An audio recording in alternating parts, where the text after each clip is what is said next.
Ano ba naman yan, ma? Hindi ka na nakontento? Sobra naman na yung pagiging lalakero mo. Ang ayos-ayos na nga ni Tito Joe Marie. Ikaw naman tong may problema. Ano yan? Mukha na namang adik yung lalaki mo. Ipagpapalit mo dyan sa matinong boyfriend mo? Pulis na yun. Mabait at mapagkakatiwalaan pa. Makontento ka naman sana, ma. Hindi ka naman matigil dyan sa pabalik-balik mo sa mga walang kwentang lalaki. Kung kailan naman may maayos ka ng boyfriend ikaw naman tong hindi matino. Huwag mo na lang akong pakialaman. Katuwaan lang naman tong ginagawa ko eh. Hindi ko naman to boyfriend. Kakilala ko lang. Hindi mo boyfriend pero nakakandong ka habang kumakain ng lugaw? Hindi ka man lang nahiya? Paano kung may nakakita sa inyo at makarating to kay Tito Joe Marie, ha? Anong mangyayari kapag naghiwalay kayo? Mapapariwara na naman ang buhay mo? Hindi na naman kami makakampante dahil iisipin namin na iba-ibang lalaki na naman ang titira sa bahay natin. Mag-isip ka naman, ma. Nasa tamang lalaki ka na. Pipili ka pa ng walang kwenta. Sa paghahangad ng tunay na pagmamahal, puro maling lalaki ang iniibig ni Osang. Yun din ang dahilan kung bakit galit sa kanya ang mga anak. Pilitin man niyang makahanap ng matinong lalaki, tila ba mas masaya pa rin siya kapag iba-iba ang kinakatagpo niya. Makakatulong kaya ang paggamit ng itim na kapangyarihan para matigil ang ganitong gawain? O sadyang wala ng kawala ang kaluluwa ng isang taong sanay na sa kasalanan? Mga anak, tasan ba kayo?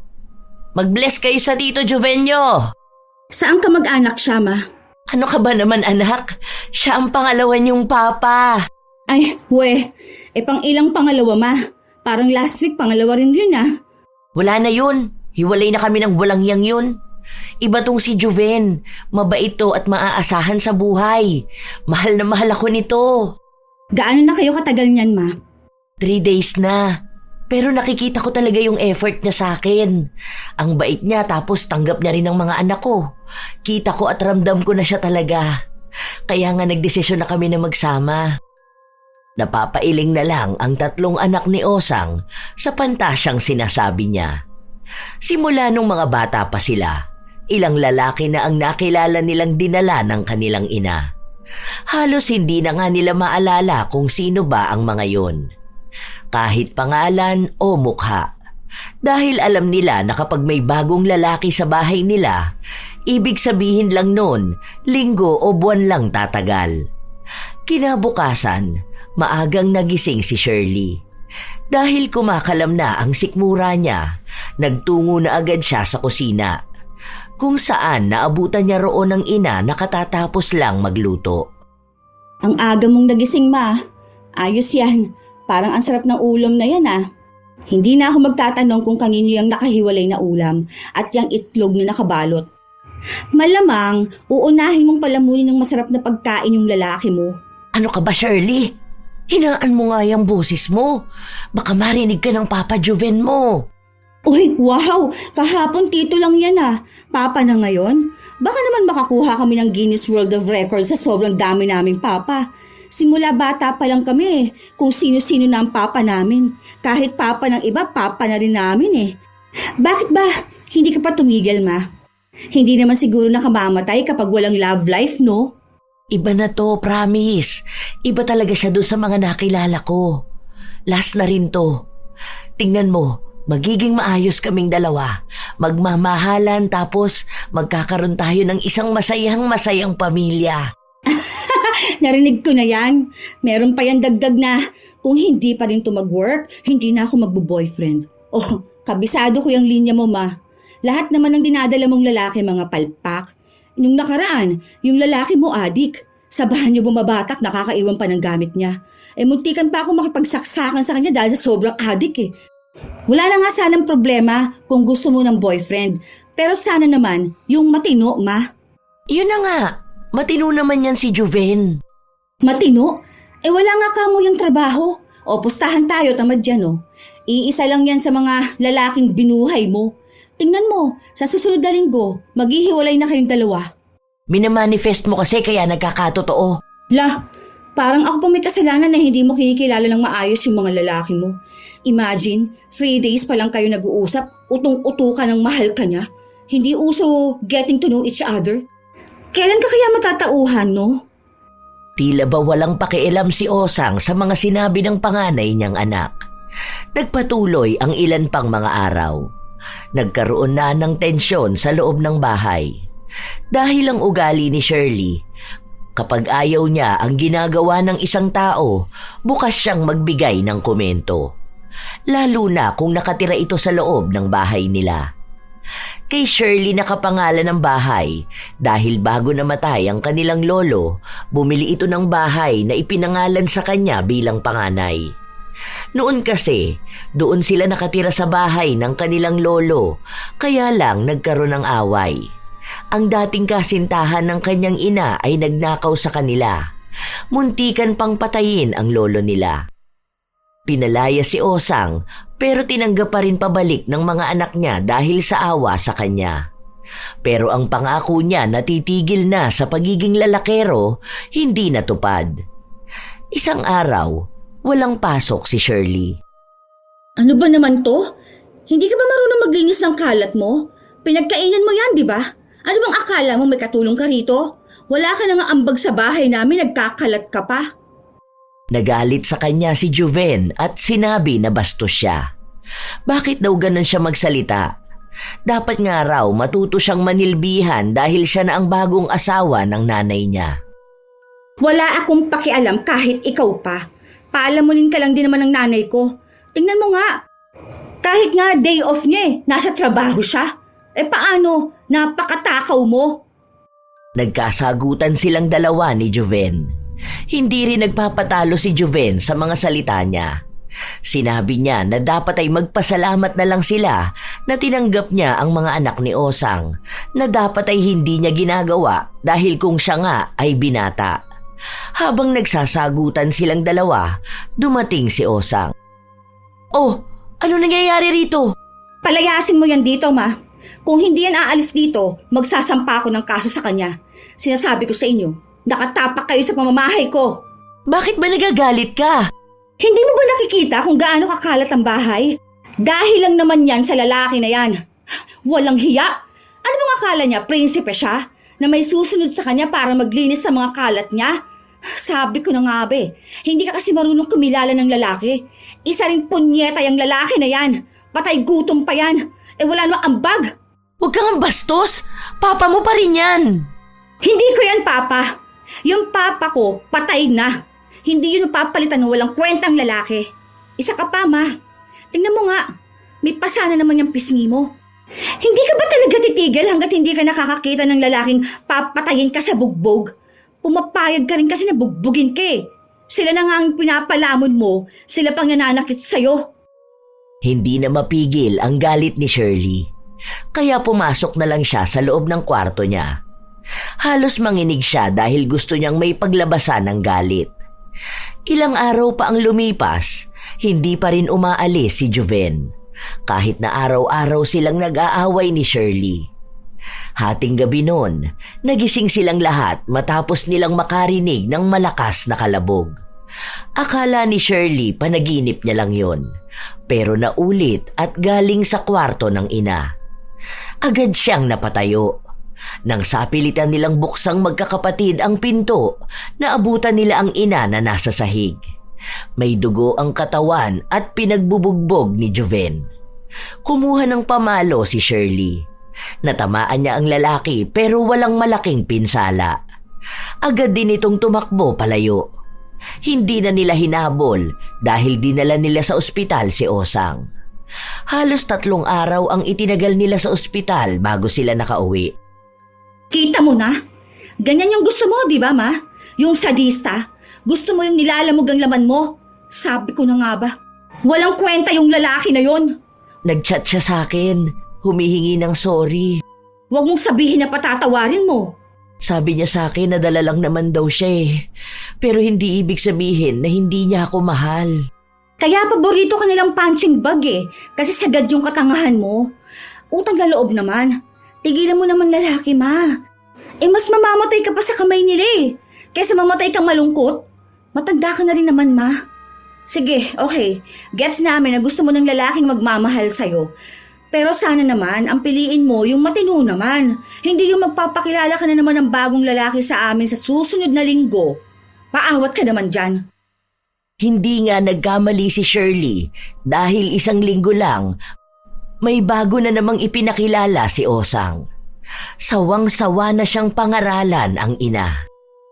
Ang hirap magpalaki ng magulang. Mas matigas pa ulo sa akin eh. Kung yung ibang anak pinagagalitan kapag may boyfriend. Ako naman tong walang boyfriend pero nai-stress sa nanay kong paiba-iba ng lalaki. Hoy, Vin, para naman wala akong kausap oh. Ano bang gusto mong sabihin ko, te?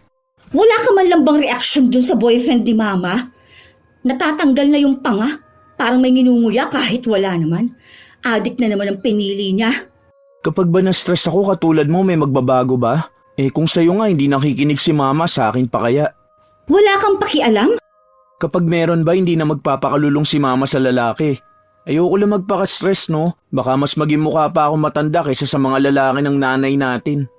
Hay, ano naman kayang kawalang hiya ang gagawin ng bago niyang asawa? Hindi na kumibo si Shirley. Naghihintay na lang siya ng susunod na gagawin ng adik. Kahit na anong gawin niya, takot na rin siya, lalo pat madalas na nasa bahay ay ang bunso nilang kapatid. Babae pa naman yon. Hindi nila alam kung anong tumatakbo sa utak ng isang adik. Kaya kinausap niya ang kapatid. Kapag uwian mo sa school, doon ka muna kina Tita Kat ha. Tapos mag-text ako sa'yo kapag pwede ka na umuwi sa bahay. Kapag may tao na, baka ipahamak ka lang ng malandi mong nanay dun sa adik niyang lalaki eh. Hayaan mo, isang linggo lang naman na ganyan yan. Ibang lalaki na naman ang kakabisaduhin natin. Parang sa dami ng mga naging lalaki ni Osang, unang tingin pa lang kabisado na ng dalaga ang galaw ng isang lalaki. Alam na niya sa hulma pa lang ng muka, pananalita o kilos kung anong kasalanan na naman ang gagawin nito.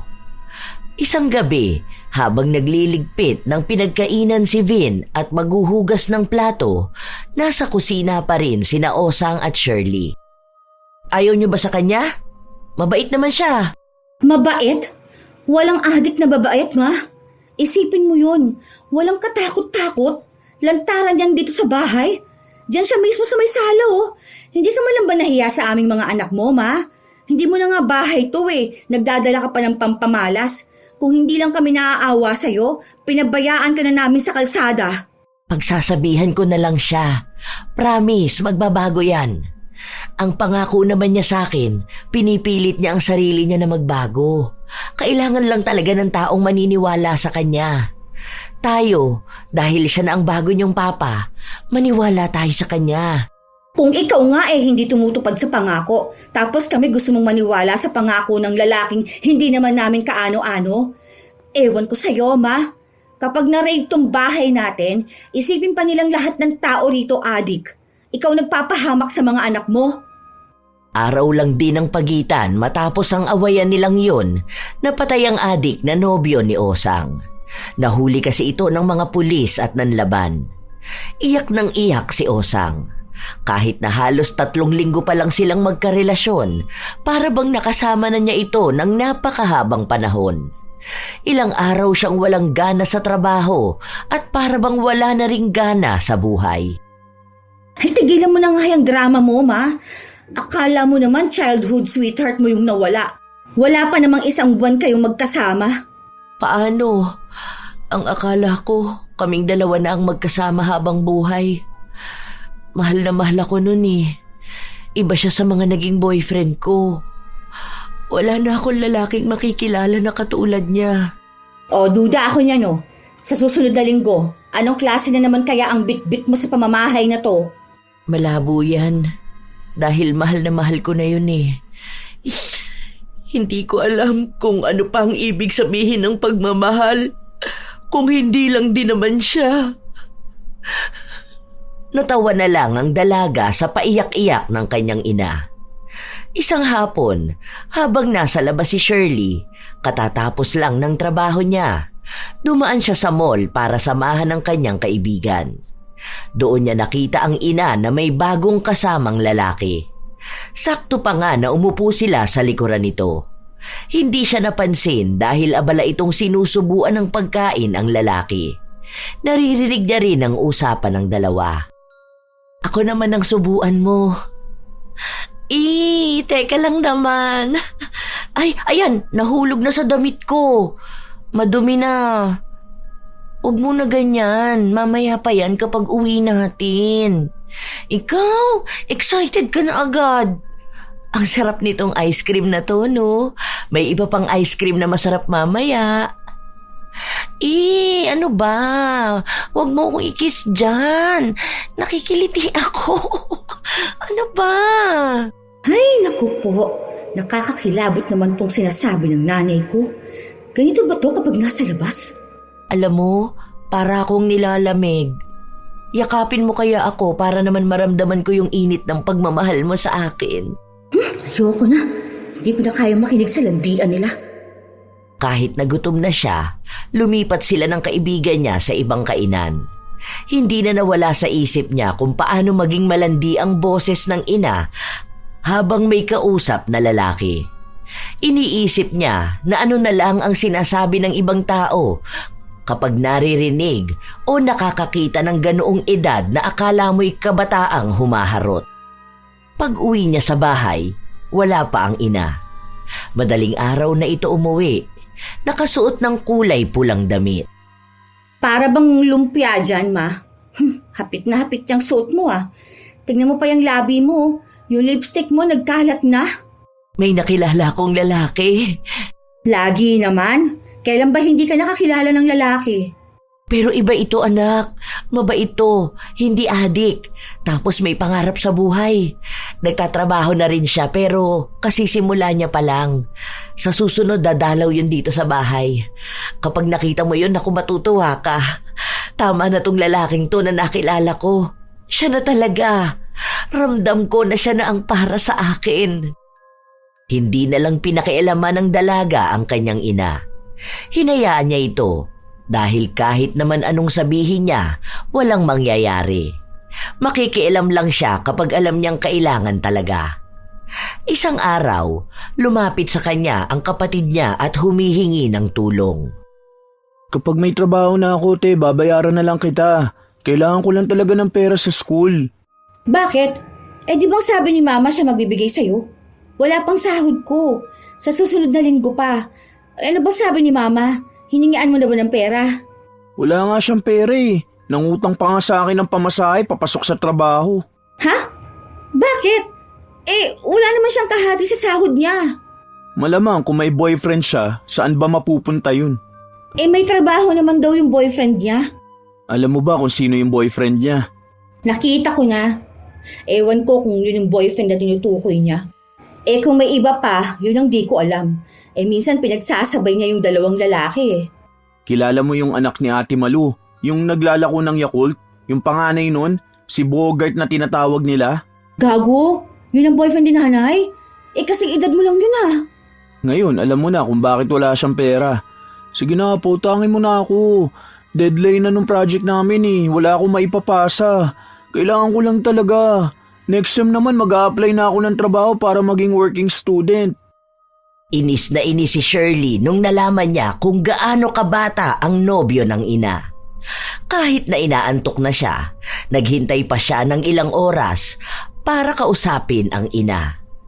Nakita niya itong nakasuot ng maikling short, nakabra na itim at may suot na sobrang nipis na puting damit.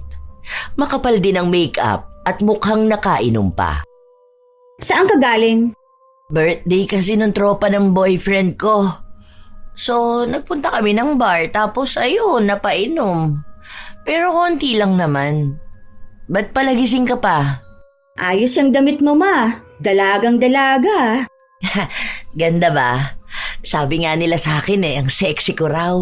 Kung hindi ko pa nga raw sinabi sa kanila na 3 na ang anak ko, baka aakalain nilang dalaga pa talaga ako. Mukha raw akong bata. Naniwala ka naman? Mukha ka talagang bata kung madilim sa bar. Tapos, bulag sila kasi ginasto mo lahat ng perang pinagpaguran mo para magpa-impress sa mga kaibigan ng boyfriend mong umiinom pa ng gatas. Ano ba pinagsasasabi mo? Talaga ba, ma? Pumatol ka sa bata? Sa kaedad ng anak mo? O ano naman? Totoo naman yung pagmamahal niya sa akin. Ilang beses na niyang pinaramdam sa akin na seryoso siya. Mahal namin ang isa't isa. Age doesn't matter. Diba? Saka mas masaya nga yun. Mas bata. Mas gets ako. 23 anyos, umaasa kang true love yan. Ma, ilang taon ka na ba? 50 ka na oh. Umaasa ka pa sa age doesn't matter na yan?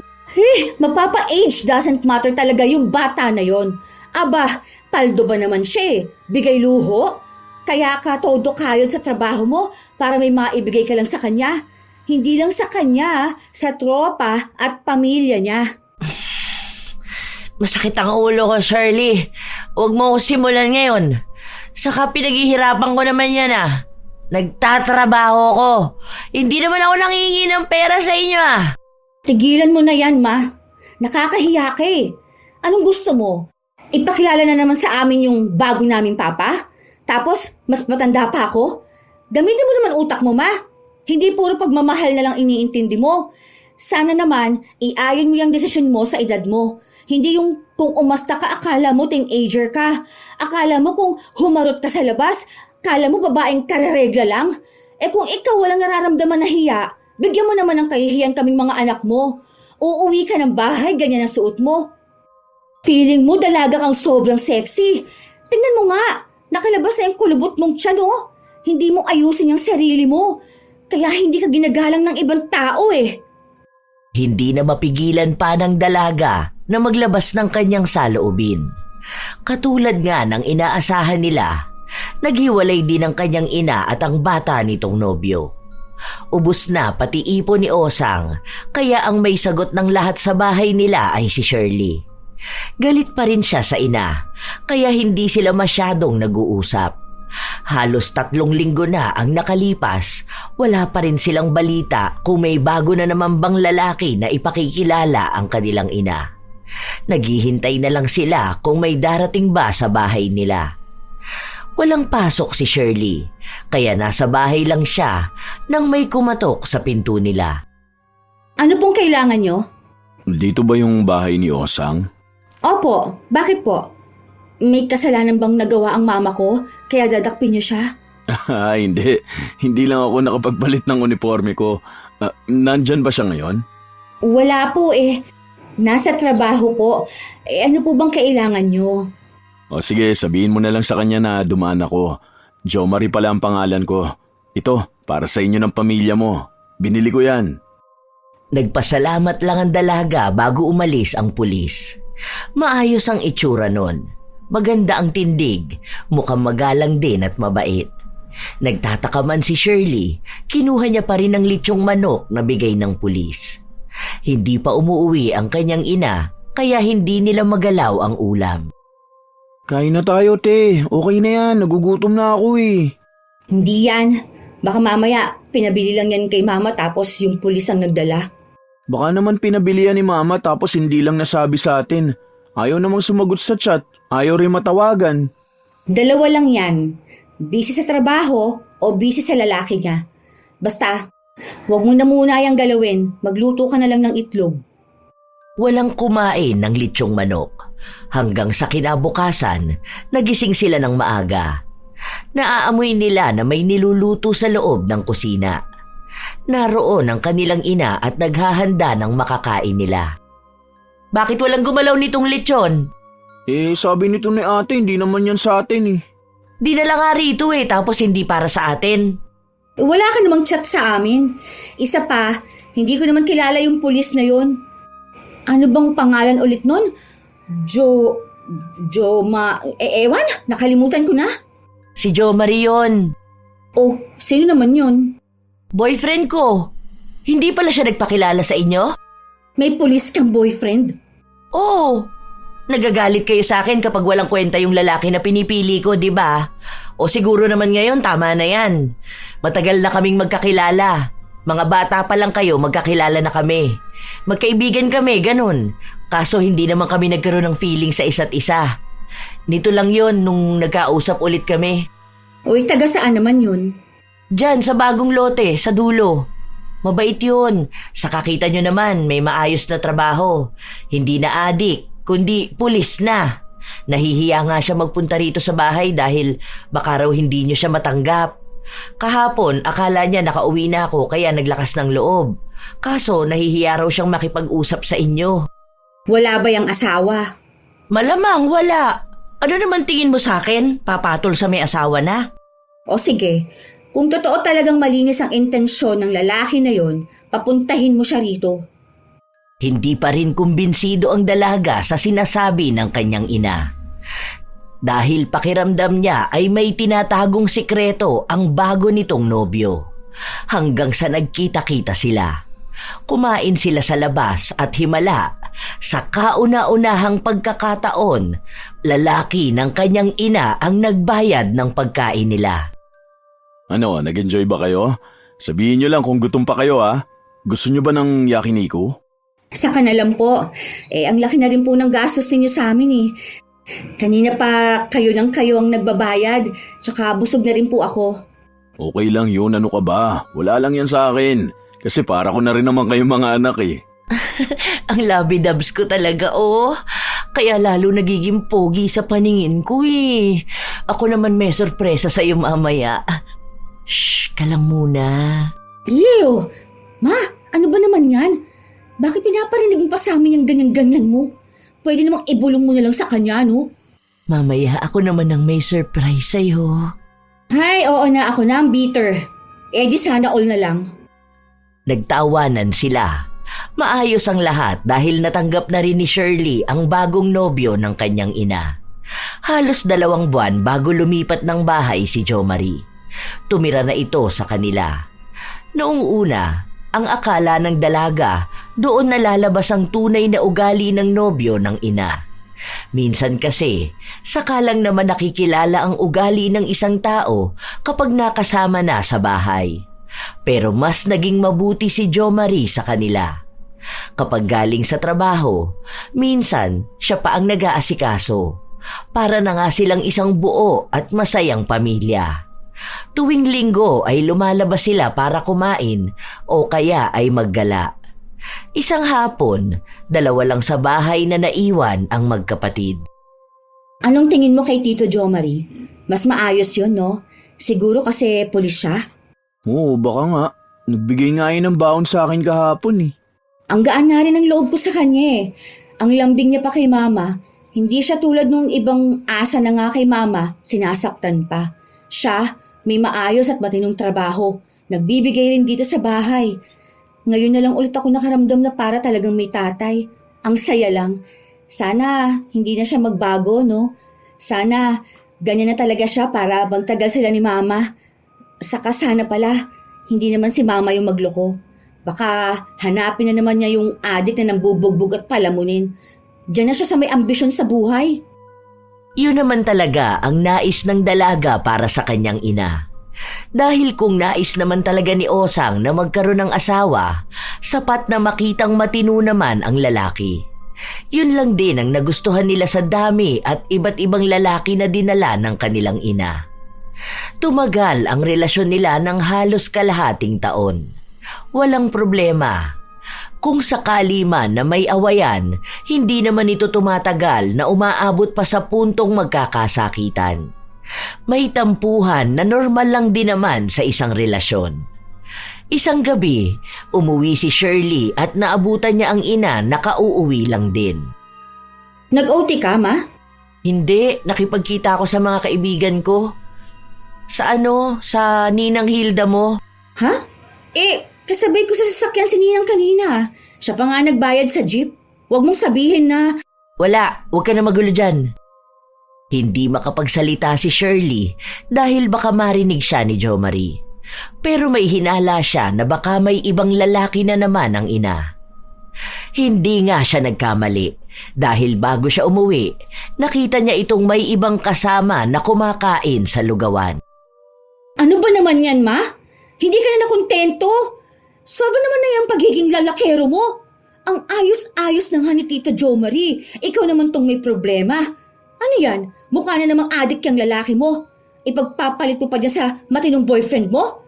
Pulis na yun. mabait at mapagkakatiwalaan pa. Makontento ka naman sana, Ma. Hindi ka na matigil yan sa babalik-balik mo sa mga walang kwentang lalaki. Kung kailan naman may maayos ka ng boyfriend, ikaw naman tong hindi matino. Huwag mo na lang akong pakialaman. Katuwaan lang naman tong ginagawa ko eh. Hindi ko naman to boyfriend. Kakilala ko lang. Hindi mo boyfriend, pero nakakandong ka habang kumakain ng lugaw? Hindi ka malang nahiya? Paano kung may makakita sa inyo at makarating to kay Tito Jo Marie, ha?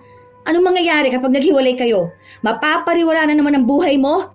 Hindi na naman kami makakampante dahil iisipin namin na iba-ibang lalaki na naman ang titira sa bahay natin. Mag-isip ka naman, Ma. Nasa tamang lalaki ka na. Pipili ka pa na walang kwenta. Hinaan mo naman ang boses mo, anak. Hayaan mo na lang muna ako. Hindi naman din to malalaman ng Tito Jo Marie mo eh. Saka siya pa rin naman ang uuwian ko. Sadya lang talaga na minsan sa buhay, kailangan din natin maghanap ng ligaya sa iba. Ay hindi, uuwi na tayo. Tara na. Tigilan mo na yung pagkabaliw mo sa mga lalaki, ha? Magpakalino ka naman, Ma. Kahanap ka na nga ng matinong lalaki eh. Hinila ng dalaga ang kanyang ina. Kahit na ayaw ni Osang, wala na siyang nagawa. Mabuti na lang pag uwi nila, wala pa si Jo Marie. Kaya doon nagpatuloy ang sagutan ng mag-ina. Bata ka pa kasi kaya hindi mo pa alam kung ano tong nararamdaman ko. Kapag tumanda ka na tapos ganito na ang edad mo, mas lalo mong hahanapin ng excitement. Sa ngayon, yan lang paniniwala mo ang mahalaga sa'yo. Ma, iisa lang naman ang gusto naming magkakapatid. Yung magkaroon ka naman ng maayos na makakasama sa buhay. Dahil paano kung nagkaroon na rin kami ng pamilya, ha? Paano ka na? Hindi naman pwede na kung kani-kanino ka na lang sasama. Mamaya na bugbugin ka, tapos mabalitaan na lang namin na chop-chop ka na. Hindi ko rin naman iiwan ng Tito Jomar nyo. Matatag pa rin naman ang relasyon namin. Kumbaga, kahit minsan bigyan nyo ko ng pagkakataon na sumaya, di ba? Masaya ka kapag nanlalaki ka? Hindi ka masaya kapag loyal ka? Ipahinga mo naman yan, Ma. Baka sa sobrang pakangkang mo kung kani-kanino dyan mahawa ka na ng sakit nila. Huwag mong gawing libre ang sarili mo sa kung sinong tambay lang na kapag nakaramdam ka ng libog, bubukaka ka na lang. Piliin mo naman yung matino, Ma. Andyan na yung matino pero mas malala ka naman. Kapag nawala pa sa'yo si Tito Jo Marie, ewan ko na lang talaga kung saan ka pupulutin. Matapos na magsalita ni Shirley, pumasok na siya sa loob ng kwarto niya.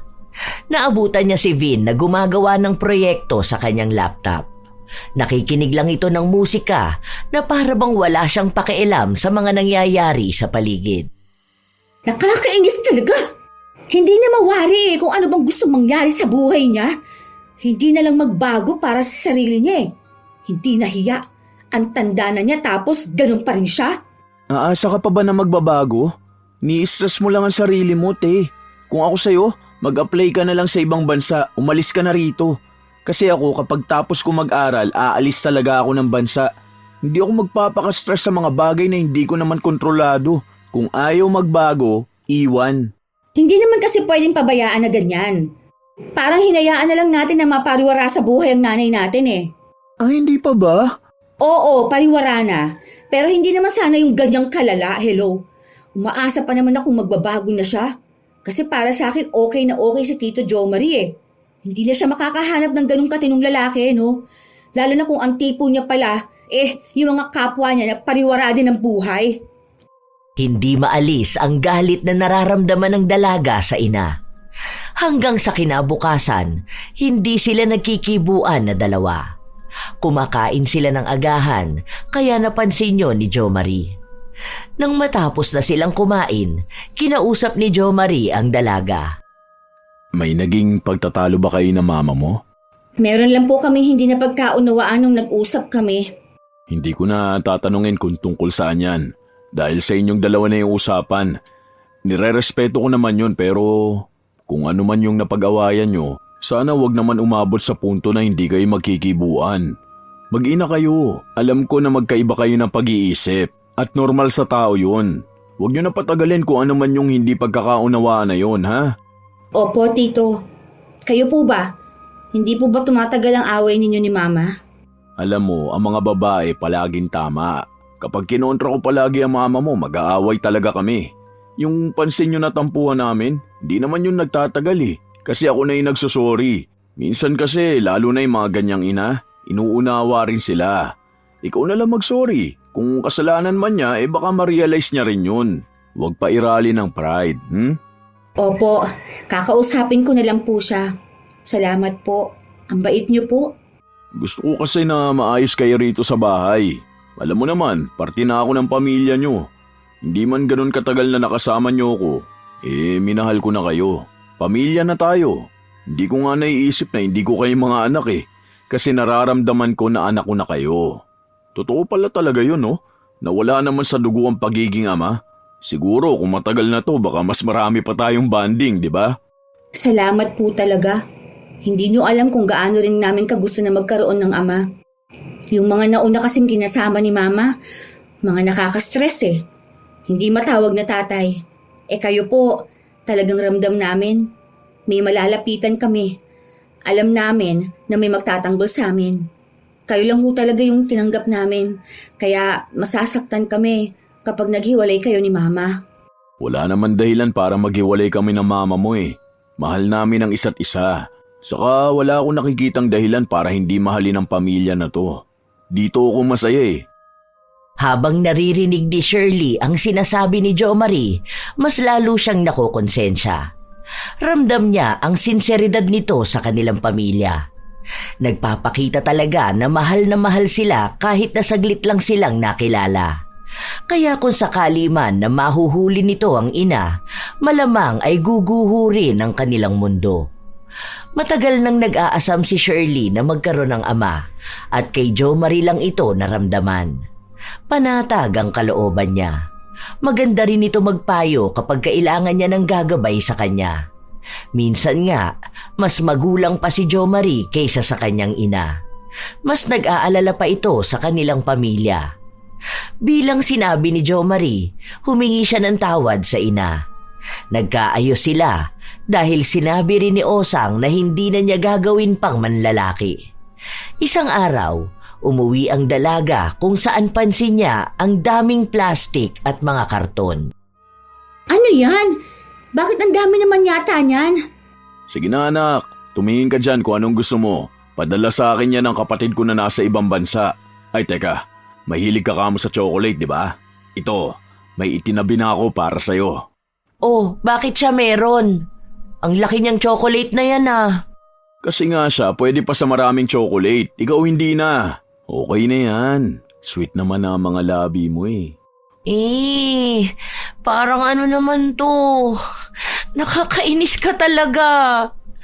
Sige, bigay mo na sa kanya yung malaking chocolate. May iba namang malaki para sa akin. Uy, wag kang ganyan. May mga bata Sabi ko sa'yo kapag may iba tayong kasama, iwasan mo yung pagsasalita ng ganyan, di ba? Lalo na nasa paligid ang mga anak mo. Hayaan mo na. Sanay naman na sila na ganito ako Hindi sila sanay. Hindi lang sila kumikibo dahil nanay ka nila. Hindi naman ibig sabihin na ganyan ka na nila nakilala Ganyan ka na talaga at hindi na magbabago. Ayusin mo naman. Ang babata pa niyang mga anak mo. Hay, salamat. May kumontra din kay Mama. Akala ko pa naman magiging bastos palagi ang bibig niyan Minsan nga mas malala pa sinasabi niyan. Ayoko kasi ng ganun Lalo na kapag may mga bata sa paligid. Ang pangit pakinggan. Buti sana kung kaming dalawa lang Oo na, sige na. May kakampi na naman ang mga to. Nakihalungkat na rin ang dalaga. May nakikita siyang magagandang damit. Nang iangat niya ang isang damit, pang sexy ito. Maikli at mukhang kita ang kaluluwa. Uy, akin na lang yan. Ganito gusto ko Ang sexy ko kapag ganito. Mamayang gabi ganito susuotin ko. Mag-ready ka na lang, Daddy. Dahil magiging madugo ang gabi natin. Rawr! Ew, kadiri. Tito Jo Marie, pwede ba sa akin na lang tong wallet na to? Oo, sige. Pwede yan kahit ano dyan. Tignan mo yung sapatos doon kung kasya sa'yo. Saka para kay Yula, pasuot mo may maliliit dyan. Saan naman dadalhin itong mga napagpilian namin? Dadalhin ko yan doon sa pinsan ko. May mga anak din kasi yun, para hindi masayang. Huwag pala yung isang box na yun yung maliit kasi pasabay lang sa akin yan Bukas dadaling ko yan dun sa dapat may-ari niyan. Masaya ang araw na yon para sa kanila. May mga bago ring gamit ang magkakapatid. Naging kalmado ang buhay nila. Maayos, masaya. Ito na ang pangarap nilang magkakapatid at kahit na paano, tinupad ng ina ang pangako niyang hindi na siya manlalalaki pa. Hindi nga lang alam ng dalaga kung totoo ba o sadyang hindi niya lang nahuhuli. Isang araw, dahil walang pasok sa trabaho ang dalaga, masarap ang kanyang tulog. Pero nakarinig siya ng away mula sa labas. Akala niya ay mga kapitbahay na naman ang nagtatalo. Hanggang sa narinig niya ang kanyang ina na nagsisigaw. Dali-dali siyang lumabas kahit na hindi pagising ang diwa niya. Hindi ako malandi! Wala akong inaagaw sa'yo, ha? Kusa siyang sumama sa akin. Hindi ko nakasalanan kung boring na asawa ka kaya naghanap ng iba si Jo Marie. Basta ang alam ko, masaya siya sa akin. Sumugod ang babae, pero hinarang ni Shirley kaya siya ang nasabunutan. May mga kapitbahay silang umawat. Matapang din ang babae na sumugod sa kanila at sa batuhan nila ng mga salita, doon niya lang nalaman na yon ang tunay na asawa ni Jo Marie. Doon lang daw na destino sa lugar nila si Jo Marie. Tapos ngayon, nalaman niya na may kinakasama itong kabit niya. Hindi na alam ng dalaga ang nangyayari. Sa mga nalaman niya, pakiramdam niya ay nakalutang na lang siya. Hindi makapaniwala. Hanggang sa natapos ang gulo, pero pinagbantaan ng kanyang ina na ipakukulong siya sa oras na balikan niya si Jo Marie. Pagpasok nila ng bahay, doon lang nagproseso sa utak ni Shirley ang lahat. Ibig sabihin, may asawa si Tito Jo Marie? Hindi totoong single siya?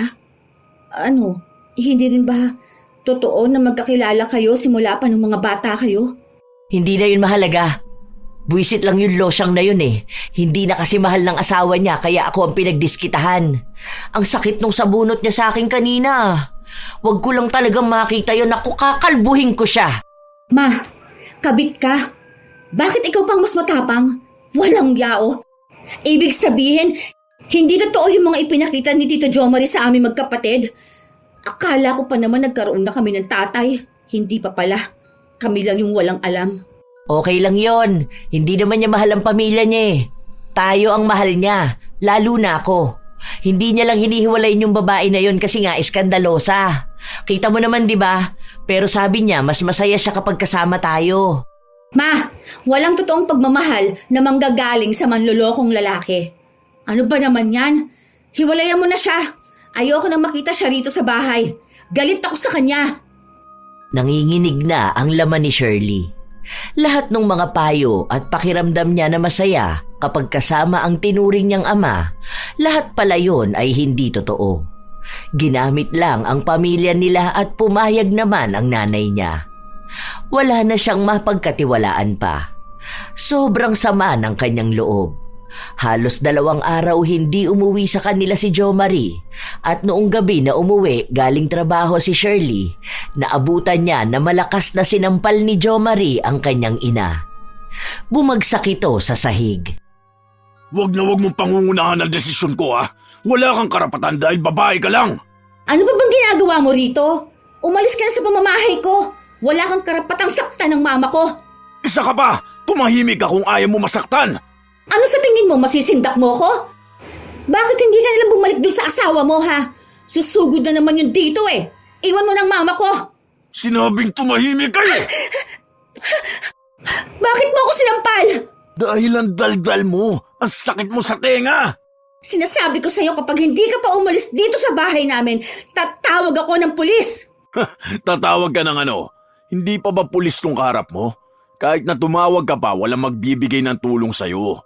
Mas mabuti pa manahimik ka na lang dahil baka saktan din kita. Aalis lang ako kapag gusto ko. Bahay ko to! Wala akong pakialam. Baka gusto mong dito na lang din kayo mamatay. Ipuputo ko tong baril na hawak ko dyan sa mga ulo nyo. Sige, subukan mo magmatapang ngayon. Ewan ko na lang kung anong mangyayari sa bangkay mo. Subukan mo kong galitin. Ipuputo ko to sa ulo ng nanay mo. Sige! Hindi na nakakibo ang dalaga. Hindi rin siya nakakilos dahil nakatutok sa mga ulo nila ang baril ni Jo Marie. Matapang ang tingin sa kanila. Hindi niya alam kung anong kakayahan ng lalaking kaharap niya. Kung halang na ang kaluluwa nito, sadyang hindi sila sasantuhin. Kayang-kayang tapusin ang buhay nila. At ayaw naman yung mangyari ni Shirley. Wala siyang nagawa. Hindi niya napaalis si Jo Marie. Habang nasa loob siya ng kwarto, nanginginig pa rin siya. Hindi maalis sa utak niya ang mga nangyari kanina. Alam niyang nanganganib ang buhay nilang magkakapatid. Pero tama nga naman si Jo Marie. Saan siya hihingi ng tulong kung ang mismong kalaban nila ay pulis? Iisang bagay lang ang magagawa niya. Ang lumapit at humingi ng tulong sa sino mang hindi takot sa pulis. Halos araw-araw takot na takot si Shirley. Gusto niyang sabihin sa mga kamag-anak niya pero baka magkagulo pa. At ang malala, baka umuwi siya na patay na ang pamilya niya. Kaya pinili nilang magkakapatid na manahimik na lang. Hinihiling nilang sana ay matapos na ang relasyon ng ina at ni Jo Marie. Nang wala si Jo Marie, nakita ng dalaga ang itsura ng ina. Ma, tingnan mo naman yung katawan mo. Puro pasana naman yan. Ay, ayan na naman yung pambubugbog sa'yo. Mahal na mahal kasi ako ng Tito Jo Marie mo, nak. Mahal? Hindi naman ganyan yung pagmamahal, May. Hindi mo na ba alam kung anong ibig sabihin nun? Anong klaseng pagmamahal ba gusto mo? Yung nasasaktan ka? Yung nagpapakahirap ka para sa taong yun? Basta ang alam ko, kapag mahal mo ang isang tao, lahat gagawin mo. Tatanggapin mo kahit na yung pinakamadilim na parte ng pagkatao niya. Kahit na demonyo kung titingnan ng iba ang ugali niya. Ganun ang ibig sabihin ng pagmamahal, anak. Eh, itong ginagawa namin, Ma, hindi ba ito sapat na pagmamahal para sa'yo? Yung tinatanggap ka namin ng paulit-ulit? Yung nagsasakripisyo kami para sa'yo? Ito bang pakikipaglaro namin kay kamatayan para lang hindi ka namin mapabayaan? Eh, hindi ba sapat para isipin mo na hindi mo kailangan ng lalaki sa buhay mo? Na kaming mga anak mo sapat na? Kapag nagkaroon kayo ng pamilya, maiiwan ako mag-isa. Aalis naman kayo sa piling ko. Paano na ako noon kung wala man lang akong asawa? Kung wala man lang nagmamahal sa akin? Hindi ka naman namin pababayaan Kasi ako, gusto ko makita naman na maayos ka, Ma. Sa totoo lang, kapag sinasaktan ka ng mga naging boyfriend mo, nasasaktan din ako. Bata pa ako noon, naalala ko, yung trauma nandito pa rin sa akin. Tandang-tanda ko kung paano ka iuntog sa pader ng boyfriend mo dahil nag-away kayo. Nung lumabas ka sa ospital, nakipagbalikan ka sa kanya kasi nagsorry siya sa'yo. Tapos naulit na naman yun. Puro pasaka palagi. Takot na takot kami ng kapatid ko. Kung alam mo lang na umiiyak kami habang magkayakap.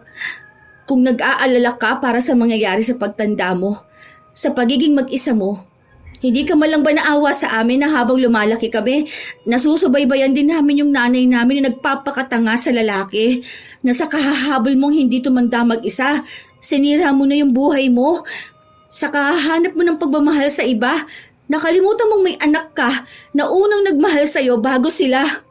Kami, na hindi ka gugustuhin masaktan, Ma. Utang na loob naman. Ako naman yung nagmamakaawa sa'yo. Itigil mo na itong bisyo mo ng pagiging tanga mo, Ma. Darating din ang araw na yan, anak. Pero sa ngayon, hayaan mo na muna ako mahalin ng Tito Jo Marie mo, ha? Mabait naman siya, di ba? Magaling nga ka mo siya magpayo sa'yo. Noon yon, noong hindi pa nabibisto ang tunay niyang ugali. Tinutukan niya tayo ng baril. Pinagtangkaan niya ang buhay natin. Hindi siya mabuting tao. Mabuti siyang tao, nak. Kapag galit naman ng mga tao, normal lang namang makapagsalita ng hindi maganda, di ba? Ang makagawa ng hindi maganda. Pero hindi ibig sabihin na nagalit siya, masama na siyang tao. Naiiyak na lang ang dalaga sa mga nangyayari. Hindi niya mawari kung dahil ba to sa galit o sa awa. Basta ang alam niya, ang dalawang yan ang nararamdaman niya. Habang lumilipas ang araw, palagi nilang nakikita o naririnig na binubugbog ni Jo Marie ang kanilang ina. Pero wala silang ibang magawa. Patuloy rin naman si Osang na magsilbi kay Jo Marie sa kabila ng pananakit nito sa kanya. Ginagastusan niya pa rin. Nagtatrabaho na lang si Osang para may maibili siya ng gamit ng kinakasama.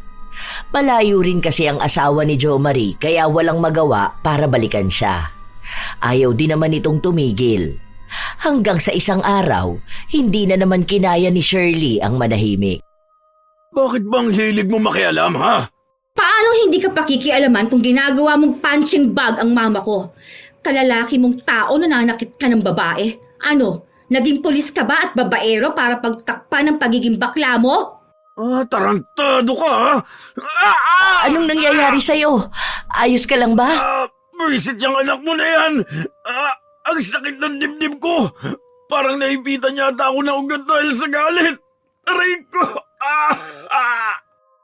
Hindi natuloy ang away na yon dahil dinala ni Osang ang nobyo sa kwarto nila. Pero buong magdamag nila itong naririnig na sumisigaw dahil sa sakit. Hanggang sa dinala na nila sa ospital. Wala namang ibang nakita. Walang matukoy na sakit. Kaya umuwi ulit ito sa bahay nila. Sakit talaga! Kakaiba siya! Parang may tumutusok-tusok talaga! Nahihirapan din ako huminga. Hindi ko maigalaw na maayos ang kanang balikat ko kasi lalo sumasakit. Huwag ka nalang masyadong gumalaw para hindi sumakit. Paano hindi gagalaw? Anong gusto mo? Maging baldado na lang ako? Wisit na buhay naman to. Kasalanan to ng anak mo. Kung hindi niya lang ako ginalit, hindi to mangyayari sa akin. Sa oras talaga na ma-stroke ako, puputok ang bungo ng hayop na yan. Yan na naman, ang sakit. Huwag ka na nga magalit. Sabi nga ng doktor, iwasan mo ang stress, di ba? Nagpatuloy ang sakit na nararamdaman ni Jo Marie. Maging sila ay naaabala ang pahinga kapag nasasaktan ito. Hindi kasi maipaliwanag ang sakit. Basta bigla itong huhupa, bigla ring sasakit. Walang pinipiling oras, wala ring paramdam kung aatake bigla. Kahit tulog na kasi si Jo Marie, sasakit ito ng sobra. Kaya wala na siyang ibang magagawa kundi ang sumigaw. Isang umaga, sumigaw na naman si Jo Marie dahil sa sakit. Inis na inis ang dalaga kaya lumabas siya. Pwede bang manahimik ka na, ha? Wala akong pakialam kung nasasaktan ka dahil hindi ako naaawa sa'yo. Alam mo kung bakit? Kasi tama lang yan sa'yo. Hindi nga lang dapat ganyan eh. Dapat mas malala pa dyan. Napakasababa naman ang ugali mo eh. Demonyo ka! Ginagalit mo na naman ako!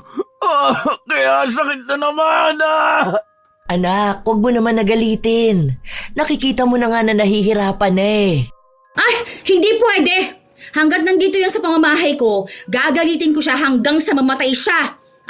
Hindi pala pwede mamatay ka agad. Dapat ano yan eh, pagdusahan niya ng malala ang nangyayari sa kanya. Ang taong masaya sa paghihirap ng iba, walang kasing sama. Uy, nahiya naman si Satanas sa'yo, di ba? Matapos mong gumawa ng masama sa ibang tao, para kang tupa na kawawa. Kung demonyo ako, mas masahol ka. Isipin mo yun, tingnan mo ginawa mo sa mama ko. Puro pasa pa rin siya oh. Kasi kahit na may nararamdaman ka, nagagawa mong manakit. Yung asawa mong totoo, yung mga anak mo. Di ba parang inabandona mo sila? Pulis ka, pero hindi ka mapagkakatiwalaan. Kung ito nga nagawa mo sa nanay ko eh, at nagawa mong pagbantaan ang buhay namin. Malamang may mga inosenteng tao kang nilamangan at ginawan pa ng masama. Ganti na yan ang langit sa'yo. Paano ba naman? Inaakala mong Diyos ka eh, dahil lang sa pulis ka at may baril ka? Kaya kung hindi ka tatahimik, ako na ang magpapatahimik sa'yo ng tuluyan. Hindi makapalag si Jo Marie. Iniinda niya talaga ang sakit na nararamdaman niya. Hindi siya makakilos. Hindi siya makabalik sa serbisyo. Kaya ang bumubuhay sa kanya ay si Osang. Ilang linggo nang ganon ang nangyayari. Umabot pa sa punto na galing kay Osang ang pandagdag na pera padala sa tunay na pamilya ni Jo Marie. Doon mas lalong sumasama ang loob ni Shirley. Paanong naging mas mahalaga pa ang lalaki ng ina kaysa sa pamilya nila? Hanggang sa napunta na siya sa pagdidesisyon. Sa susunod, Ma, hindi na kayo pwede rito ng lalaki mo. Bahay ko to. Siguro naman may karapatan ako para magpalaya sa kung sino mang ayokong tumuloy rito. Ha?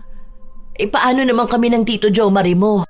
Hindi ko kaano-anong lalaki na yon. Hindi siya nararapat sa bahay ko. Kung mas mahalaga siya sa'yo at siya ang pipiliin mo, mas mabuti pang umalis ka na sa pamamahay ko. Ina kita.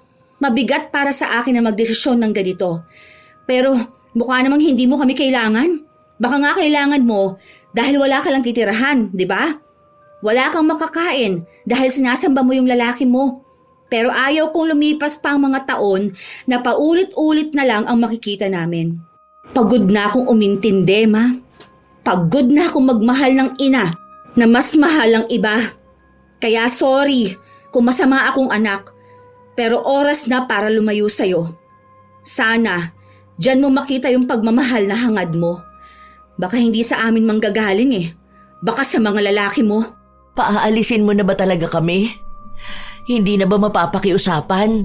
Bibigyan ko kayo ng 1 linggo para maghanap ng lilipatan ninyo. May makita man kayo o wala, kailangan ninyong umalis dito. Buo na ang desisyon ko. Para na rin ito sa mga kapatid ko. Hindi sila kumikibo, pero pagod na silang intindihin ka at ang mga lalaki mo.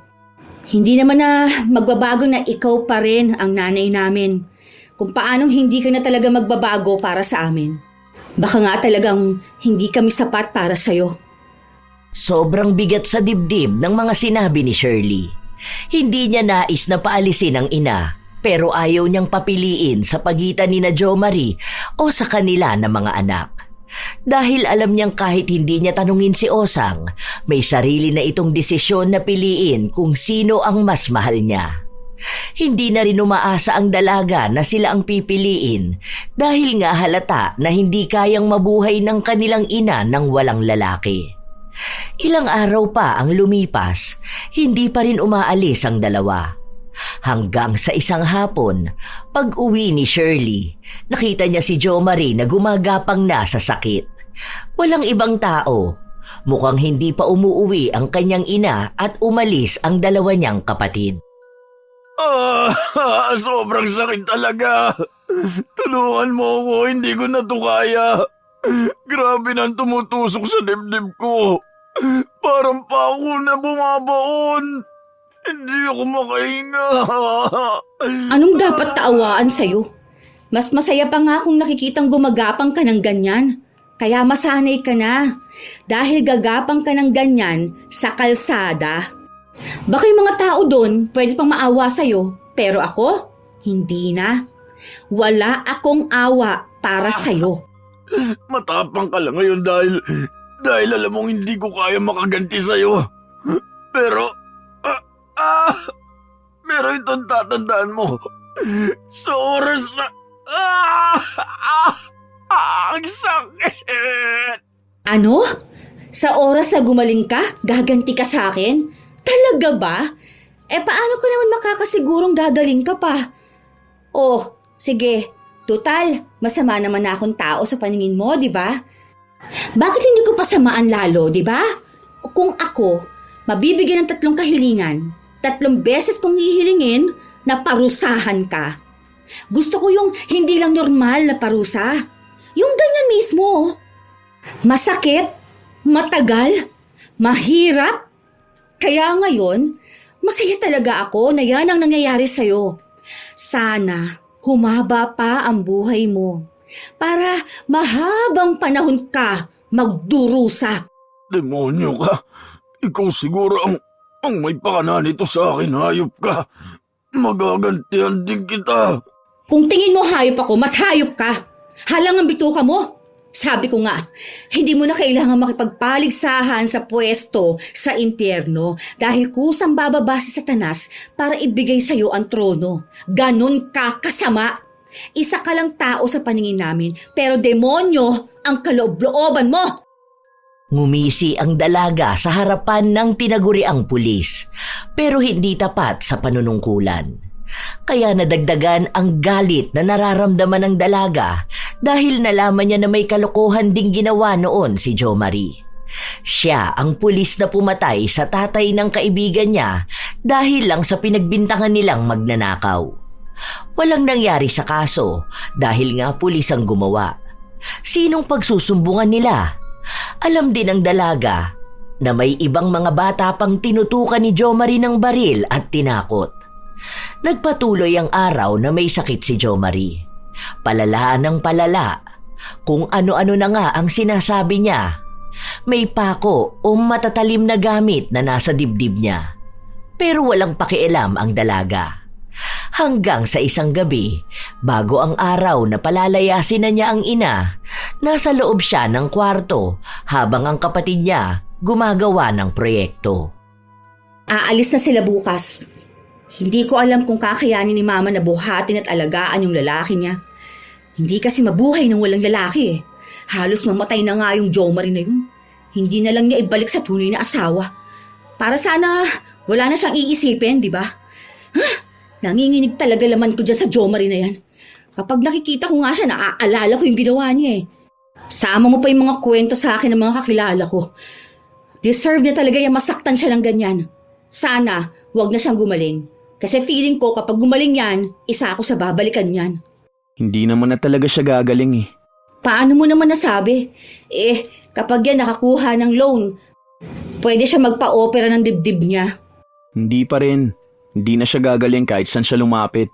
Baka kapag nagpa-opera siya, mamatay na talaga siya ng tuluyan. Ano namang alam mo dun? Dahil ako mismo nagpakulam sa kanya.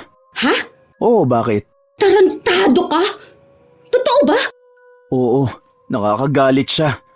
Paano matapos nung tinutukan niya tayo ng baril, may nangyari pa rito sa bahay. Pag uwi ko, naabutan ko, nakatuto kay Yula yung baril niya.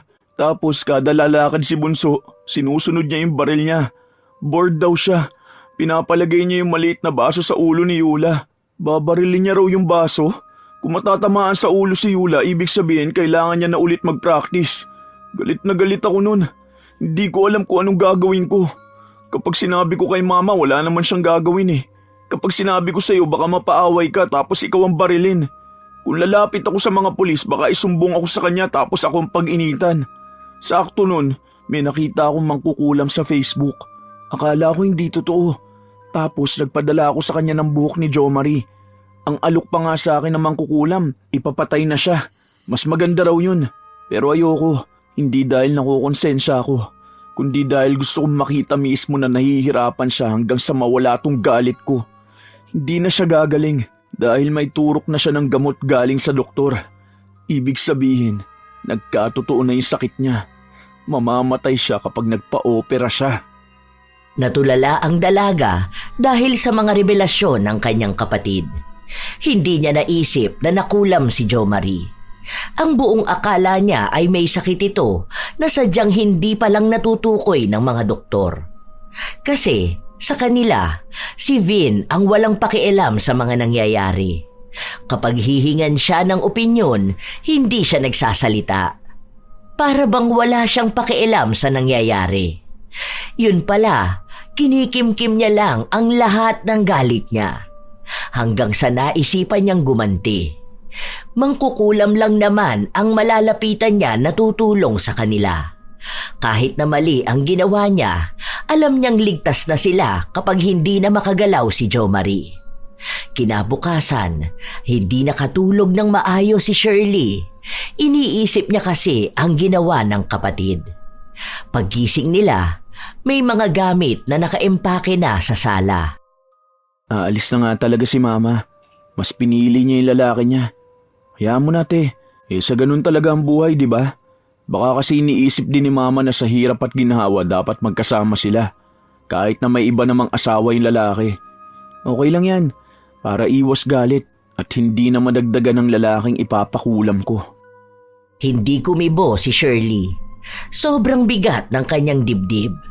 Para ring uminit ang kanyang pakiramdam. Para bang lalagnatin siya dahil sa sama ng loob. Hindi siya nagpakita ng emosyon. Walang lungkot. Para na siyang naging si Vin. Hindi na siya naging madaldal.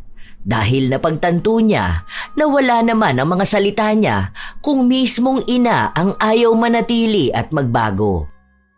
Aalis na kami. Mag-iingat ka na lang. Buti na lang, maliit na porsyento lang ang iniisip kung may pag-asa na makikita mong mahalaga kami ng mga anak mo. Sana, mahalin ka niya katulad ng pagmamahal na hangad mo. Mapunan niya yung hindi namin napunan. Mag-ingat kayo. Yon ang mga salitang binitawan ni Shirley bago tuluyang umalis ang kanilang ina. Sobrang tahimik ng kanilang bahay sa mga nakalipas na linggo. Patuloy silang nabubuhay na walang ina. Pilit na kinakaya. Tinanggap nila na parehong magulang nila ang nawala sa kanila. Ganon din naman kahit noong mga bata sila. Mas naging magaan lang ngayon dahil umalis na si Osang.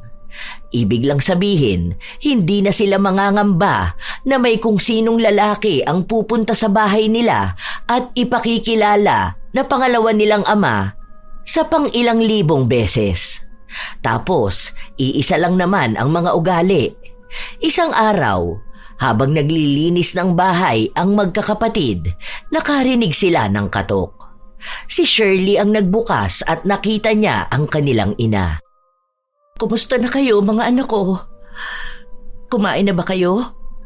Bumili ako ng paborito niyong inihaw na manok. Tara, gagawa ako ng sausawan niyo. Toyo na may sili at kalamansi. Anong ginagawa mo rito? Miss na kayo ni Mama. Alam niyo ba na inipon ko pa tong lakas ng loob ko para puntahan kayo?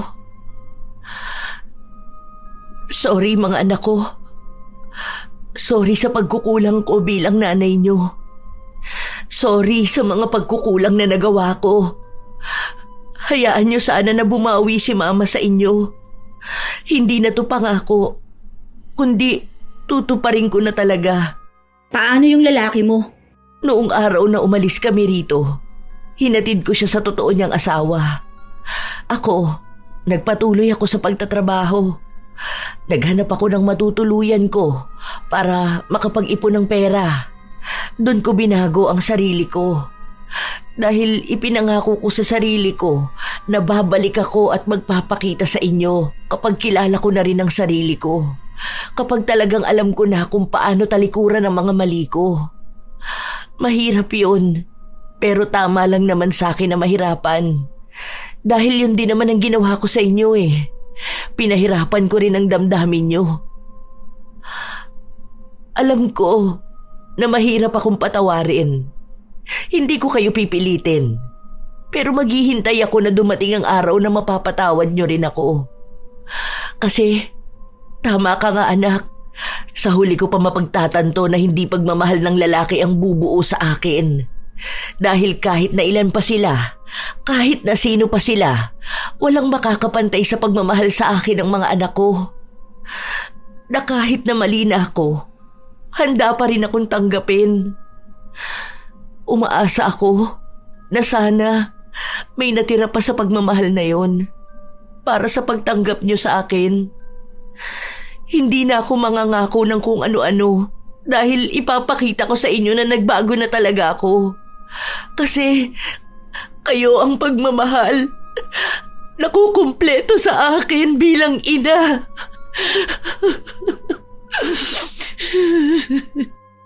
Hindi na napigilan ni Shirley ang maiyak. Niyakap niya ng napakahigpit ang ina. Kasunod din ang dalawa niya pang kapatid. Ganun lang nila kadaling napatawad ang ina dahil mahal na mahal nila ito. Bumalik sa bahay nila si Osang. Nakita nga nila ang pagbabago nito. Hindi na siya ang Osang na hayok sa lalaki.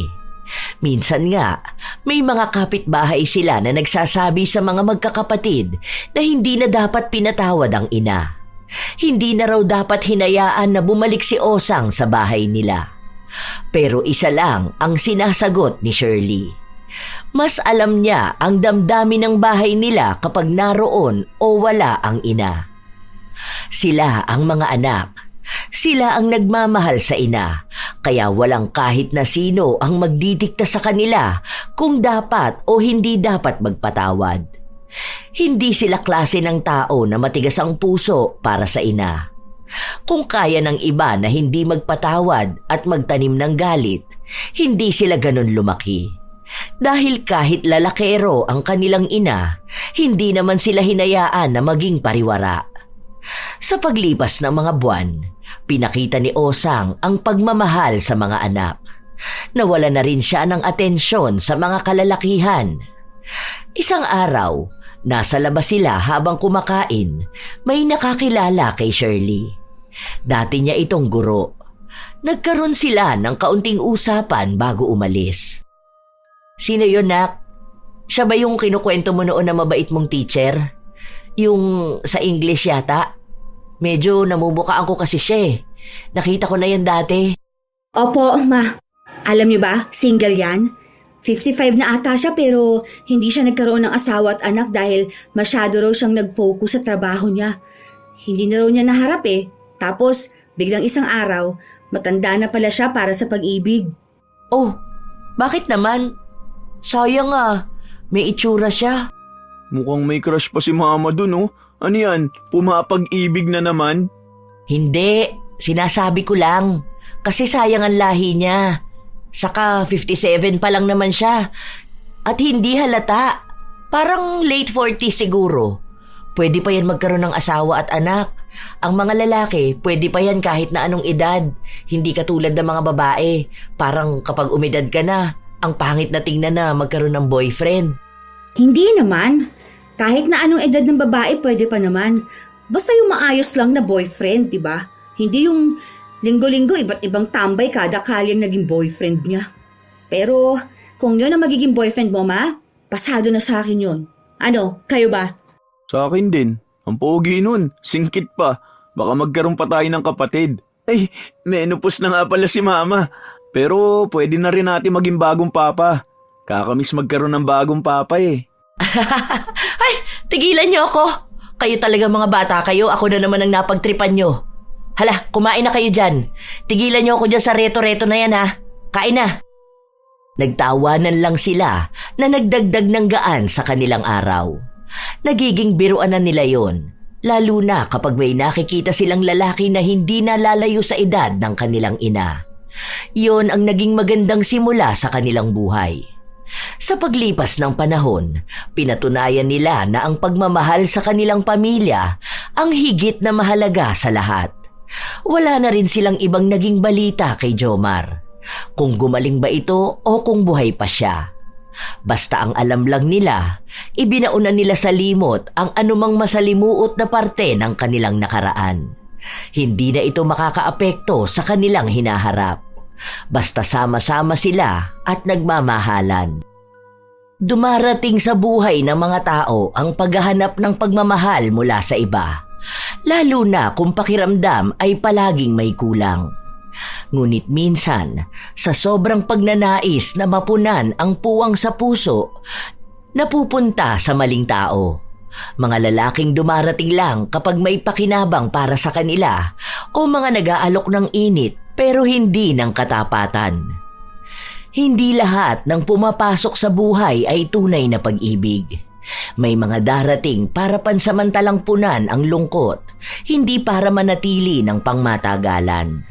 At kapag paulit-ulit nasasaktan, doon natututunang hindi lahat ng atensyon ay pagmamahal at hindi lahat ng pag-aalok ay pangmatagalan. Huwag hayaan na malinlang ng maling pag-ibig dahil lang sa nagnanais na may pupuno sa lungkot na nararamdaman. Isipin kung sino ba ang nananatili. Ano ba ang tunay na kahulugan ng pagmamahal? Hindi ito makikita sa mga lalaking pansamantalang dumaraan sa buhay, kundi mga bisig na yumayakap sa pagod mong pagkatao. Ang mga taong kusang nagbibigay ng pagmamahal ng walang sukatan. Ito ay ang iyong mga anak. Sila ang pagmamahal na hindi nang iiwan, hindi nang huhusga, hindi nagtatakda ng kondisyon. Sa bandang huli, doon maiintindihan na ang paghahanap ng pag-ibig sa labas ay hindi masama, pero hindi mo kailanman dapat kalimutan na ang tunay na pag-ibig ay hindi kailangang hanapin sa iba. Dahil minsan, matagal na pala itong nasa loob ng bahay, naghihintay lang na makita. Ang pagmamahal ng mga anak ay hindi pinakamadaling makita, pero ito ang pinakamahirap palitan, pinakatapat at pinakatotoo. At kapag doon natutunan ibalik ang puso, hindi na muling maghahanap ng kulang dahil buo na kung saan ka unang minahal. Sadya talaga na may mga inang naghahangad ng pagmamahal sa iba. May mga sinuswerte na nakakatagpo ng totoo, may mga hindi naman.